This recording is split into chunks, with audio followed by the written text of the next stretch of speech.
Science world. So ಇವತ್ತಿನ ಕ್ಲಾಸಲ್ಲಿ ನಾನು ನಿಮಗೆ ಕ್ರಿಯಾ ಗುಂಪಿನ ಕೆಲವೊಂದಿಷ್ಟು ಹೆಸರುಗಳು, ಅದೇ ರೀತಿಯಾಗಿ ಅವುಗಳ ಅಣುಸೂತ್ರ ಮತ್ತೆ ಅದಕ್ಕೆ ಸಂಬಂಧಿಸಿದಂತೆ ಕೆಲವೊಂದಿಷ್ಟು ಎಕ್ಸಾಂಪಲ್ಸ್ಗಳನ್ನು ಇವತ್ತಿನ ಕ್ಲಾಸಲ್ಲಿ ನಾನು ಹೇಳ್ತೀನಿ. ಸೊ ಮೊದಲನೇದಾಗಿ ಕ್ರಿಯಾ ಗುಂಪಿನಲ್ಲಿ ಬರುವಂತಹ ಮೊದಲನೆಯ ಕ್ರಿಯಾ ಗುಂಪು ಯಾವುದು ಅಂತ ಹೇಳಿದ್ರೆ ಹ್ಯಾಲೋ ಅಲ್ಕೇನ್ ಅಂತ ಹೇಳ್ತೀವಿ. ಸೊ ಹ್ಯಾಲೋ ಅಲ್ಕೇನ್ಗಳಿಗೆ ಎಕ್ಸಾಂಪಲ್ಸ್ಗಳು ಯಾವ್ಯಾವಪ್ಪ ಅಂತ ಹೇಳಿದ್ರೆ ಕ್ಲೋರಿನ್ ಆಗಿರ್ಬೋದು, ಬ್ರೋಮಿನ್ ಆಗಿರ್ಬೋದು. ಸೊ ಯಾಕೆ ಇದಕ್ಕೆ ಹ್ಯಾಲೋ ಅಲ್ಕೇನ್ ಅಂತ ಹೆಸರು ಕೊಡ್ತೀವಿ ಅಂತಂದ್ರೆ ಕ್ಲೋರಿನ್ ಆಗಿರ್ಬೋದು, ಬ್ರೋಮಿನ್ ಆಗಿರ್ಬೋದು, ಅಯೋಡಿನ್ ಆಗಿರ್ಬೋದು ಮತ್ತೆ ಫ್ಲೋರಿನ್ ಆಗಿರ್ಬೋದು ಇವೆಲ್ಲವೂ ಸಹ ಯಾವುದಕ್ಕೆ ಎಕ್ಸಾಂಪಲ್ಸ್ ಅಂತಂದ್ರೆ ಹ್ಯಾಲೋಜನ್ಸ್ ಗಳಿಗೆ ಎಕ್ಸಾಂಪಲ್ಸ್ ಆಗಿರುತ್ತೆ.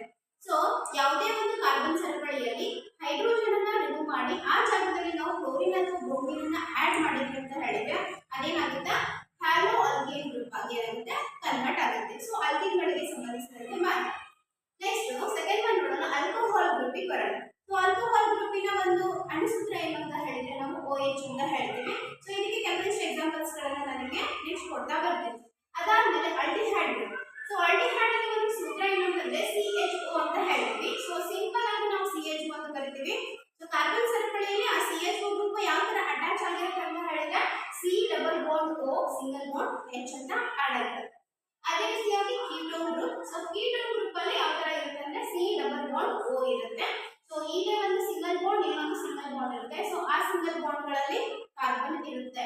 ಅದಾದ್ಮೇಲೆ ನೆಕ್ಸ್ಟ್ ಗ್ರೂಪ್ ಯಾವುದು ಅಂದ್ರೆ ಕಾರ್ಬಾಕ್ಸಿಲಿಕ್ ಆಸಿಡ್ ಗ್ರೂಪ್ ಅಂತ ಅಥವಾ ಕಾರ್ಬಾಕ್ಸಿಲಿಕ್ ಆಮ್ಲ ಅಂತ ಕರಿತೀವಿ. ಸೊ ಈ ಕಾರ್ಬಾಕ್ಸಿಲಿಕ್ ಆಮ್ಲದ ಒಂದು ಸೂತ್ರ ಏನು ಅಂತ ಹೇಳಿದ್ರೆ C ಡಬಲ್ ಬಾಂಡ್ OH ಅಂತ. ಸೊ COOH ಅಂತಾನು ಕರಿತೀವಿ. ಸೊ ಇದನ್ನ ನಾವು ಕಾರ್ಬನ್ ಸರಪಳಿಯಲ್ಲಿ ಯಾವ ತರ ಅಟ್ಯಾಚ್ ಆಗಿರುತ್ತೆ ಅಂತ ಹೇಳಿದ್ರೆ C double bond O single bond OH ಅಂತ ಅಟ್ಯಾಚ್ ಆಗಿರುತ್ತೆ. ಓಕೆ, ಸೊ ಇದಿಷ್ಟು ಏನಂತ ಹೇಳಿದ್ರೆ ಕ್ರಿಯಾ ಗುಂಪಿನ ಕೆಲವೊಂದಿಷ್ಟು ಹೆಸರು, ಅದೇ ರೀತಿಯಾಗಿ ಅಣುಸೂತ್ರಗಳನ್ನು ನಾವೀಗ ನೋಡಿದ್ವಿ. ಸೊ ಈ ಎಲ್ಲಾ ಒಂದು ಕ್ರಿಯಾ ಗುಂಪುಗಳು ಒಂದೇ ಒಂದು ಅಲ್ಕೇನ್ಗಳಿಗೆ ಅಟ್ಯಾಚ್ ಆಗಿ ಆ ಒಂದು ಹೆಸರನ್ನ ಏನ್ ಮಾಡಬಹುದು ಅಂದ್ರೆ ಇದು ಪಡ್ಕೊಳ್ಬಹುದು. ಉದಾಹರಣೆಗೆ ನೋಡೋಣ. ಈಗ ಉದಾಹರಣೆಗೆ ಯಾವ್ದನ್ನ ತಗೊಳ್ಳೋಣ ಅಂತಂದ್ರೆ ಪ್ರೋಪೇನ್ ಅನ್ನ ತಗೊಳ್ಳೋಣ. Propane in English is propane ಅಂತ ಕರೀತೀವಿ. ಅಂಡ್ ಇದರ ಸ್ಟ್ರಕ್ಚರ್ ಅನ್ನು ಯಾವ ತರ ಬರೆಯಬಹುದು? ಪ್ರಾಪ್ ಅಂತಂದ್ರೆ 3 ಕಾರ್ಬನ್ ಅಂತ ಅರ್ಥ, AN ಅಂತಂದ್ರೆ ಸಿಂಗಲ್ ಬಾಂಡ್ ಅಂತ ಅರ್ಥ. So prop 1 2 3. ಸೊ AN ಅಂತಂದ್ರೆ ಎಲ್ಲ ಕಡೆ ಏನಾಗಬೇಕು, ಸಿಂಗಲ್ ಬಾಂಡ್ ಬರಬೇಕು. ಸೊ ಈ ತರ ಎಲ್ಲ ಕಡೆ ನಾನು ಏನ್ ಮಾಡಿದೆ, ಸಿಂಗಲ್ ಬಾಂಡ್ ಅನ್ನ ಬರೆದೆ. ಸೊ ನೆಕ್ಸ್ಟ್ ಏನ್ ಮಾಡ್ತೀವಿ, ಹೈಡ್ರೋಜನ್ ಅನ್ನು ನಾವೆಲ್ಲ ಅಟ್ಯಾಚ್ ಮಾಡಬೇಕಾಗುತ್ತೆ. ಸೊ ಹೈಡ್ರೋಜನ್ ಅನ್ನು ಅಟ್ಯಾಚ್ ಮಾಡಿದ್ವಿ ಅಂತಂದ್ರೆ ಏನಾಗುತ್ತೆ, ಫೈನಲಿ ನಮ್ಮ ಒಂದು ಪ್ರೋಪೇನ್ ಬರುತ್ತೆ. ಓಕೆನಾ? ಸೊ ಪ್ರೋಪೇನ್ ಇರುವಂತದ್ದು ಏನಾಗಬಹುದು, ಕ್ಲೋರೋಪ್ರೋಪೇನ್ ಆಗಿ ಕನ್ವರ್ಟ್ ಆಗಬಹುದು, ಬ್ರೋಮೋಪ್ರೋಪೇನ್ ಆಗಿ ಕನ್ವರ್ಟ್ ಆಗಬಹುದು, ಅದೇ ರೀತಿಯಾಗಿ ಪ್ರೊಪೆನಾಲ್ ಆಗಿ ಕನ್ವರ್ಟ್ ಆಗಬಹುದು, ಪ್ರೊಪೆನಾಲ್ ಆಗಿ ಕನ್ವರ್ಟ್ ಆಗಬಹುದು. ಅದಾದ್ಮೇಲೆ ಪ್ರೊಪೆನೋನ್ ಆಗಬಹುದು ಅಥವಾ ಪ್ರೊಪೆನೋಯಿಕ್ ಆಸಿಡ್ ಆಗಿ ಏನಾಗಬಹುದು ಅಂದ್ರೆ ಕನ್ವರ್ಟ್ ಆಗಬಹುದು. ಸೊ ಯಾವ ತರ ನಾವು ಇದನ್ನ ಕನ್ವರ್ಜೇಷನ್ ಮಾಡೋದು ಅಂತ ಇವಾಗ ನೋಡೋಣ. ಸೊ ಮೊದಲನೇದಾಗಿ ಪ್ರೋಪೇನ್ ಇರುವಂತದ್ದು ಏನಾಗಬೇಕು, ಹೀಗೆ ಬ್ರೋಮೋಪ್ರೋಪೇನ್ ಆಗಿ ಕನ್ವರ್ಟ್ ಆಗಬೇಕು. ಸೊ ಬ್ರೋಮೋಪ್ರೋಪೇನ್ ಆಗಿ ಕನ್ವರ್ಟ್ ಆಗಬೇಕು ಅಂತ ಹೇಳಿದ್ರೆ ಇಲ್ಲಿ ಯಾವ್ದಾದ್ರು ಒಂದು ಹೈಡ್ರೋಜನ್ ಅನ್ನು ನಾವೇನ್ ಮಾಡಬೇಕು, ರಿಮೂವ್ ಮಾಡಬೇಕಾಗುತ್ತೆ.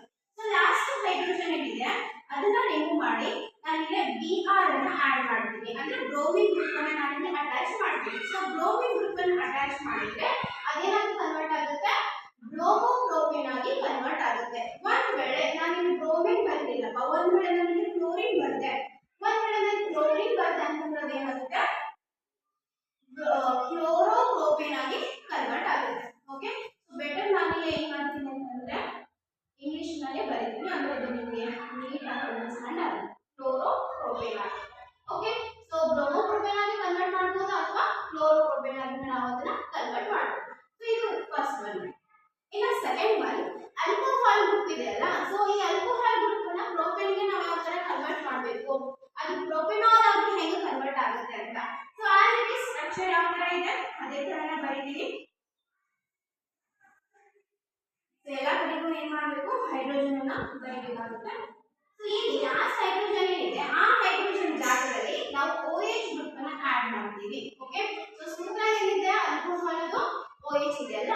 ಸೊ ಹಾಗಾಗಿ OH ಗ್ರೂಪ್ ಅನ್ನು ನಾವು ಇಲ್ಲಿ ಆಡ್ ಮಾಡ್ತೀವಿ. ಸೊ ಆ OH ಗ್ರೂಪ್ ಇದಕ್ಕೆ ಅಟ್ಯಾಚ್ ಆಗಿದ್ರೆ ಪ್ರೋಪೇನ್ ಇರೋದೇನಾಗುತ್ತೆ, ಪ್ರೊಪೆನಾಲ್ ಆಗಿ ಏನಾಗುತ್ತೆ, ಕನ್ವರ್ಟ್ ಆಗುತ್ತೆ. ಸೊ ಇದನ್ನ ನಾವು ಯಾವ ತರ ಬರೀತೀವಿ, ಪ್ರೊಪೆನಾಲ್ ಪ್ರೊಪೆನಾಲ್ ಓ ಓ ಎಲ್ ಅಂತ. ಸೊ ಇಲ್ಲಿ ನೋಡಿ ಎ ಎನ್ ಇದೆ, ಎ ಎನ್ ಅಂತಂದ್ರೆ ಏನಂತ ಕ್ಲೋರೋಪ್ರೋಪೇನ್ ಅಂತ. ಸೊ ಇದ್ರದ್ದು ಒಂದು ಲಾಸ್ಟಿಗೆ ಬರುವಂತದ್ದು ವರ್ಡ್ ಏನ್ ಬರುತ್ತೆ ಓ ಎಲ್ ಅಂತ ಬರುತ್ತೆ. ಅದೇ ರೀತಿಯಾಗಿ ಸೊ ಈಗ ನಾವು ಸೆಕೆಂಡ್ ಒನ್ ನೋಡಿದ್ವಿ ಅಂಡ್ ಥರ್ಡ್ ಒನ್ ನೋಡೋಣ ಅಲ್ಡಿಹೈಡ್ ಗ್ರೂಪ್ ಅಂತ ನೋಡೋಣ. ಸೊ ಅಲ್ಡಿಹೈಡ್ ಅಂತ ಹೇಳಿದ್ರೆ ಯಾವ ತರ ಬರುತ್ತೆ ಇದು ಅಂತ. So C double bond O H ಇದೆ, ಸಿ ಎಚ್ ಓ ಇದೆ. ಸೊ ಆ ಸಿ ಎಚ್ ಓ ನ ನಾವು ಯಾವ ತರ ಇಲ್ಲಿ ಅಟ್ಯಾಚ್ ಮಾಡ್ತೀವಿ ಅಂತ. Okay, so third one as it is ನಾನು ಏನ್ ಮಾಡ್ತೀನಿ ಪ್ರೊಪೇನ್ ಅನ್ನ ಬರೀತೀನಿ, ಎಲ್ಲ ಕಡೆನೂ ಹೈಡ್ರೋಜನ್ ಅನ್ನ ಬರ್ತೀವಿ. ಅದೇ ರೀತಿಯಾಗಿ ನಾವೇನ್ ಮಾಡ್ಬೇಕು ಅಂತಂದ್ರೆ ಇವಾಗ ಸಿ ಎಚ್ ಓ ಗ್ರೂಪ್ ಅನ್ನು ಸಹ ನಾವಿಲ್ಲಿ ಆಡ್ ಮಾಡ್ಬೇಕಾಗುತ್ತೆ. So C H O group ಅನ್ನ ಯಾವ ತರ ಆಡ್ ಮಾಡ್ತೀವಿ, C H double bond O. Okay, 1 minute correct ಆಗಿ ನೋಡ್ತೀವಿ. C H double bond O. Okay, so this is called as propenal ಅಂತ ಹೇಳ್ತೀವಿ ನಾವು.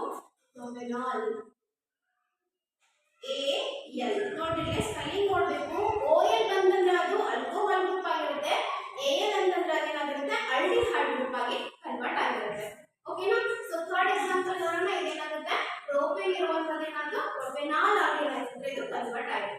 ಸೊ ಈ ರೀತಿಯಾಗಿ ನಾವೇನ್ ಮಾಡ್ತೀವಿ ಅಂತ ಹೇಳಿದ್ರೆ ಪ್ರೋಪೇನ್ ಇರುವುದನ್ನ ಎಲ್ಲ ಒಂದು ಏನು ಕ್ರಿಯಾಗುಂಪುಗಳು ಏನಿರ್ತಾವ ಪ್ರತಿಯೊಂದು ಕ್ರಿಯಾಗುಂಪುಗಳಿಗೂ ಸಹ ನಾವೇನ್ ಮಾಡ್ಬೋದು ಅಂದ್ರೆ ಇವುಗಳನ್ನು ಅಟ್ಯಾಚ್ ಮಾಡಿ ಆ ಒಂದು ಕಾರ್ಬನ್ ಸಂಯುಕ್ತಗಳ ಹೆಸರುಗಳನ್ನು ನಾವೇನ್ ಮಾಡಬಹುದು ಚೇಂಜ್ ಮಾಡಬಹುದು.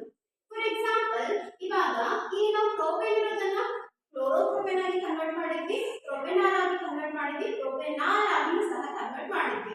ಆದ್ರೆ ಇದರ ಒಂದು ನೋಡ್ಲಿಕ್ಕೆ ಸ್ವಲ್ಪ ಸೇಮ್ ಇದ್ರೂ ಸಹ ಸ್ವಲ್ಪ ಸ್ಟ್ರಕ್ಚರಲ್ ವೇರಿಯೇಷನ್ ಇರುತ್ತೆ. ಸ್ಟ್ರಕ್ಚರಲ್ ಮಾತ್ರ ವೇರಿಯೇಷನ್ ಅಲ್ಲಿ ಇರುತ್ತಾ ಅಥವಾ ಬೇರೆ ಯಾವ್ದಾದ್ರು ವೇರಿಯೇಷನ್ ಇರುತ್ತಾ ಅಂತ ನೋಡೋದಾದ್ರೆ ಇದರ physical and chemical characteristics and ಅದರದ ಪ್ರತಿಯೊಂದು ಕ್ಯಾರೆಕ್ಟರಿಸ್ಟಿಕ್ಸ್ ಸಹ ಏನಾಗಿರುತ್ತೆ ಬೇರೆ ಬೇರೆ ಆಗಿರುತ್ತೆ. ಸೊ ಈಗ ನಾವೀಗ ಪ್ರೋಪೇನ್ ಮತ್ತೆ ಇನ್ನೊಂದು ಯಾವುದು ಕ್ಲೋರೋಪ್ರೋಪೇನ್ ಅನ್ನ ಕಂಪೇರ್ ಮಾಡಿದ್ರೆ ಅದರ ಫಿಸಿಕಲ್ ಅಂಡ್ ಕೆಮಿಕಲ್ ಕ್ಯಾರೆಕ್ಟರಿಸ್ಟಿಕ್ಸ್ ಏನಾಗಿರುತ್ತೆ ಬೇರೆ ಬೇರೆ ಆಗಿರುತ್ತೆ. ಸೊ ಇದು ಏನಾಗುತ್ತೆ ಅಂದ್ರೆ ಆಲ್ಕೋಹಾಲ್ ಗ್ರೂಪ್ ಆಗಿರುತ್ತೆ, ಇದು ಆಲ್ಡಿಹೈಡ್ ಗ್ರೂಪ್ ಆಗಿರುತ್ತೆ. ಅದೇ ರೀತಿಯಾಗಿ ಏನಾಗಿರುತ್ತೆ ಅಂತಂದ್ರೆ ಕ್ಲೋರಿನ್ ಗ್ರೂಪ್ ಆಗಿರುತ್ತೆ. ಓಕೆ, ಸೊ ನೆಕ್ಸ್ಟ್ ನೋಡೋಣ ಮತ್ತೆ ಯಾವ್ದಂತಂದ್ರೆ ಕೀಟೋನ್ ಗ್ರೂಪ್ ಅನ್ನು ಸಹ ನಾವೀಗ ಇನ್ನೊಂದು ಎಕ್ಸಾಂಪಲ್ ತಗೊಂಡು ನೋಡೋಣ.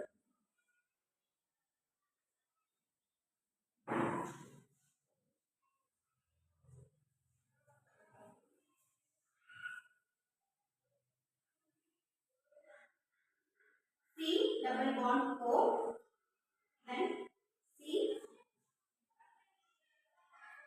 H. So ketone group ಗೆ ಏನು ಬರಬೇಕು ಅಂತ ಹೇಳಿದ್ರೆ C double bond O H ಬರಬೇಕು. ಓಕೆನಾ.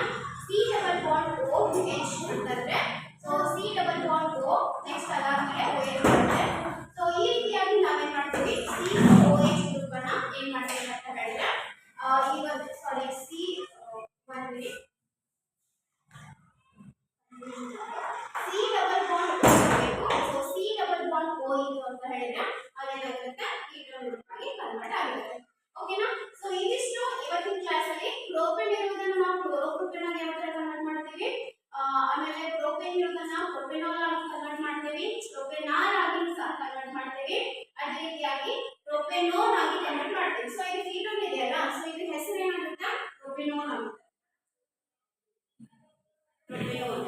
ಓಕೆ, ONE1 ಅಂದ್ರೆ ONE1 ನೋನ್ ಅಂತ ಹೇಳಿದ್ರೆ ಏನಂತ ಕೀಟೋನ್ ಗ್ರೂಪ್ ಅಂತ. OL ಅಂತ ಹೇಳಿದ್ರೆ ಯಾವ ಗ್ರೂಪ್ ಇದು OH ಗ್ರೂಪ್ ಅಂದ್ರೆ ಆಲ್ಕೋಹಾಲ್ ಗ್ರೂಪ್ ಆಗಿರುತ್ತೆ. AL ಅಂತ ಹೇಳಿದ್ರೆ ಅದು ಆಲ್ಡಿಹೈಡ್ ಗ್ರೂಪ್ ಆಗಿರುತ್ತೆ. ಓಕೆನಾ. ಸೊ ಈ ರೀತಿಯಾಗಿ ನಾವೇನ್ ಮಾಡ್ತೀವಿ ಯಾವುದೇ ಒಂದು ಆಲ್ಕೋಹಾಲ್ ಯಾವುದೇ ಒಂದು ಅಲ್ಕೇನ್ ಅನ್ನು ತಗೊಂಡ್ಬಿಟ್ಟು ಅದರಲ್ಲಿ ಬೇರೆ ಬೇರೆ ಒಂದು ಕ್ರಿಯಾಗುಂಪುಗಳನ್ನು ನಾವೇನ್ ಮಾಡ್ತೀವಿ ಅಂತಂದ್ರೆ ಸೇರಿಸಬಹುದು. ಸೊ ಅದೇನಾಗುತ್ತೆ ಬೇರೆ ಬೇರೆ ನಾವು ಏನಂತ ಹೇಳ್ತೀವಿ ಬೇರೆ ಬೇರೆ ಕಾರ್ಬನ್ ಸಂಯುಕ್ತಗಳನ್ನು ಸಹ ನಾವೇನ್ ಮಾಡ್ತೀವಿ ಮಾಡ್ಕೊಳ್ಬಹುದು. ಸೊ ಆ ತರ ಮಾಡ್ಕೊಂಡಾಗ ಏನಾಗುತ್ತೆ ಅಂತ ಹೇಳಿದ್ರೆ ಬೇರೆ ಬೇರೆ ರೀತಿಯಾದಂತಹ ಫಿಸಿಕಲ್ ಅಂಡ್ ಕೆಮಿಕಲ್ ಸ್ಟ್ರಕ್ಚರ್ಸ್ ಗಳು ಸಹ ಮತ್ತೆ ಅದರ ಉಪಯೋಗಗಳು ಸಹ ಏನಾಗುತ್ತೆ ಅಂದ್ರೆ ಬೇರೆ ಬೇರೆ ಆಗಿರುತ್ತೆ. ಸೊ ಇದೇ ರೀತಿಯಾಗಿ ಇನ್ನ ಕೆಲವೊಂದಿಷ್ಟು ಕ್ರಿಯಾಗುಂಪುಗಳಿದ್ದಾವೆ. ಸೊ ಈ ಕ್ರಿಯಾಗುಂಪುಗಳನ್ನ